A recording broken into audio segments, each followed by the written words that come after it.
But why do you think Russia is increasing their gold reserves, David? Most think that China is the next big player, but they've got a lot of problems.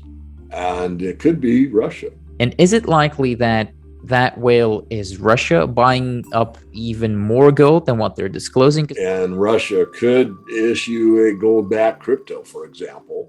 The further up we go in the future, the more likely it becomes for gold to have a larger run because of all that hoarding. Is that, like, am I getting it correctly? And what if the currency starts to fail? Are you going to want to sell gold for a piece of paper that you don't trust 2 months from now? The really interesting part for me has to do with Russia and their gold.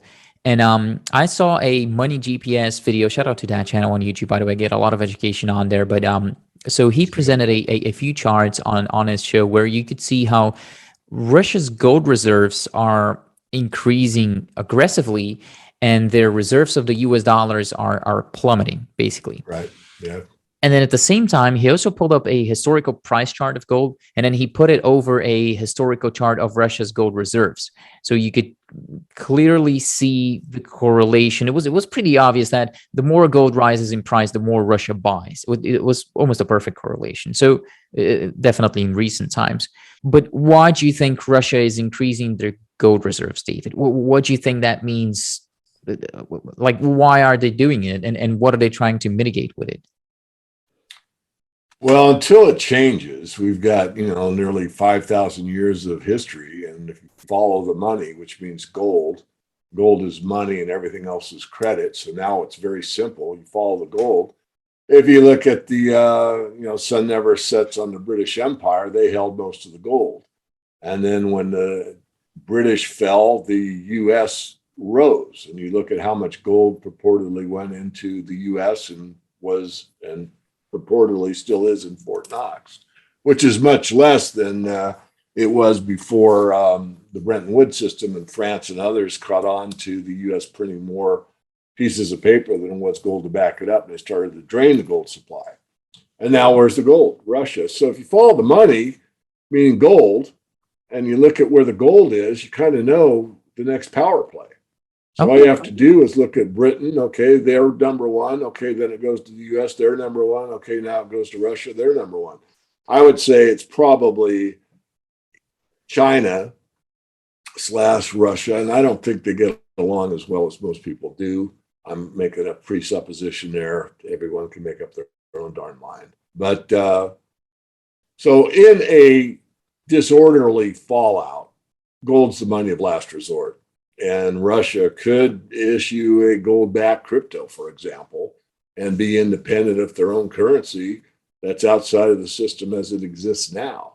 That's a possibility. There's several, but I think it's simpler just to follow the money and look at where the power is going. I mean, most think that China is the next big player, but they've got a lot of problems. And it could be Russia. I mean, no one ever says that. But if you just, objectively look at where the money is, that's the money on a per capita basis. They've got a higher balance sheet of anybody in the world, bar none. And as you said, in fact, it's funny you mentioned this, which is a good question. I just put on my Twitter yesterday, I think. I don't know if I got it from the Money GPS, but I'll shout out to him. He does a great job. That, increase in gold and decrease of U.S. assets, U.S. debt. Mm-hmm. Yeah, absolutely. I talked to James Turk about that. Tried talking to James Turk about this a few months ago, and it's vivid. It's pretty vivid. It's clear Russia's increasing their reserves, but here comes an additional question as to I guess you've also heard about the whale buying, the whale buying of gold, basically. But just maybe for the people who haven't, not too long ago, I read this article written by, I think it was Eddie Vanderwalt or something like that. So he was talking about how gold hovered around the $1,800 level for a while, and every time it dipped slightly below it, it looked as if the price hit a concrete wall, basically, and it could not fall below it. but basically there was no large buying activity showing up in the ETFs. There was no large buying activity showing up in the gold futures, and so that made Eddie think that someone on the London over-the-counter market was buying gold heavily and was sort of trying to stay under the radar and cover the tracks basically. And so he speculated that it to have that much buying of gold, it could have been a sovereign entity buying up all that gold thus cheaply. But there was no central bank at the time disclosing this kind of purchases. And yes, technically central banks should, but you probably, I wasn't investing back then, but China apparently, like between 2009 and 2015, I believe, it didn't say that it was buying gold, but then it later declared it had bought like 50 million ounces or something along those lines in that 5 6 years period. So well, I guess a couple of questions around that, David, is do you think that there is a whale around the $1,900 level right now? Because that's what we've hovered for around like the last week or something. And is it likely that that whale is Russia buying up even more gold than what they're disclosing? Because sure, they're disclosing a part of it, but maybe not everything. Is that a possibility, a probability? What do you think? Well, certainly a possibility. I think it's more likely a probability. I mean, it's probably based on some quant's algorithm that when there's this much U.S. debt and war machines at this level, you're at DEFCON level, whatever, then you buy gold at this particular price and you have an open bid. Anytime gold's below 1900, you're going to buy X amount. And the algorithm would take care of the math. And as you said, if it's through the LBMA, it's opaque. You can't see it. And it's still there, at least purportedly, and it moves. And any physical movement in size off of any market, be it wheat, soybeans, or gold, is going to move the market price higher. So I think Mm. that's a likely scenario. Is it Russia or not? I don't know. Certainly don't know. I suspect it could be somewhere else. I mean, basically, you're going back to a time of my life very early where the movie Rollover came over, I think in 1982. Gold peaked in 1980, as you may know, in real terms. And this movie Rollover is about the Arabs not trusting the US dollar system and moving their US debt into gold very slowly, carefully, and subtly, where they would just accumulate gold over time and not try to move the market. And if gold is in tight hands and strong hands and there's not a lot being sold, then it doesn't take a lot of buying pressure to move the price higher because no one wants to let go of the gold. Hmm. And that's another thing. It doesn't have to be a disproportionately high purchase. It has to be counterbalanced against how much is in the float, how much is actually available. And if, for let's talk, thought experiment purposes, everybody that owns gold now, be it international, national, sovereign nations, wealth funds, family offices, or individuals, says, I'm not selling, then any new buying is going to take the price. But if it's Russia, a sovereign entity who has got some of the largest gold reserves per capita in the world, the largest even, I think, if they say, I'm not selling, and if they're actually preparing for that great reset type of event, they're probably not selling, then, logically, the further up we go in the future, the more likely it becomes for gold to have a larger run because of all that hoarding. Is that, like, am I getting it correctly? Yep, there's nothing more bullish than a new high. Whenever a new high takes place in a stock or a commodity, the people that own it get greedy. Not everyone, but a lot do. Maybe even not greedy. It's just human nature. If you get a new high in a stock and the next day it's got another new high and the next day it's got another new high, you're going to hold on to it because you don't know Mm. how high is high. You don't know how high that stock's going to go.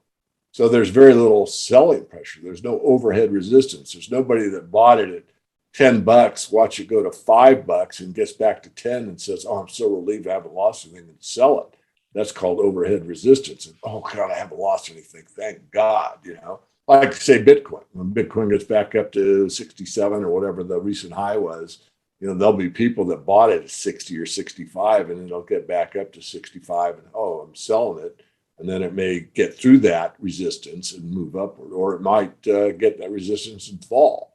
The point is, when there's no resistance, it's easy to move it higher. And when you get in a situation what we've already talked about for some time now, the geopolitical system that or geopolitical landscape, then we're in a position where there's all kinds of factors for owning gold and being outside the system with some of your wealth on any basis. And again, strong hands and small buying begets more buying, which could be big buying. So if you got a market that's got no upside resistance and a little bit of buying moves it up 3%, someone says that's it. It could tick off another algorithm, by the way. Mm. You know, XYZ Bank in the Middle East says once gold hits this price, you know, we have to buy X amount. Well, then that order comes in. And there's only so much, you know, free gold sitting in the LBMA that's not already, you know, owned. And what if the currency starts to fail? Are you going to want to sell gold for a piece of paper that you don't trust 2 months from now? So there's a lot of factors that enter into the precious metals that, you know, us metalheads have thought about for years, but some people have never really considered. Hmm. It does make sense, especially if you know it's a sovereign entity who's been and they have really been building up that gold reserve with the gold price. That's what the chart shows. So it doesn't seem to me like they're just going to sell for a profit whenever gold hits a new high. They're going to hold it. No, the best ways to spend it as gold, as James Turk always says. You know, you monetize it, not that it's not money, it's been money, but it's not easy to flow. But now with the blockchain system, it's quite easy to flow gold Mm. because you can do it on an immutable ledger instead of some banker pretending he's got more gold than he has and making more receipts than exist, like the US did to the rest of the world with the Bretton Woods system and got caught and then had to close the gold window. Theoretically, with the blockchain, that can't happen. It's basically immutable. It's going to be every ounce is accounted for and every transaction is accounted for. So Mhm. there's total honesty in the system, at least in theory. Well, this you know when we paint the picture like that, it does sound to me like countries might be preparing. Somebody out there is buying up that gold largely. So somebody, it seems like sovereign entities are preparing for sort of a great reset type of thing. So let me ask you how maybe I should prepare for it. But so like, what would you do if you were my age? 26-year-old now, and sure, you should protect your wealth.